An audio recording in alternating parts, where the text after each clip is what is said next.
Hi, I'm Hannah from Sheet Leveler. In this video, I'll show you how to insert a blank row beneath every record in your dataset. Here's how to do it. First, create a new column. The name doesn't matter, since we'll delete it later. In the first cell of that column, type 1. Double-click the fill handle to copy the number down. If Excel fills the same number all the way, click the Autofill Options button and choose Fill Series. This will increment the numbers.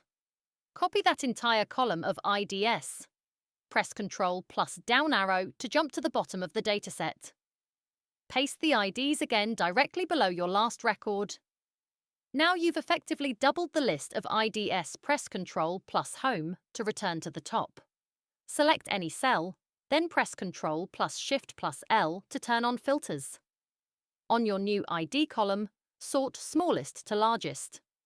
What happens now? Excel reorders the list so that each original row is followed by a blank row, and it applies this all the way down your database.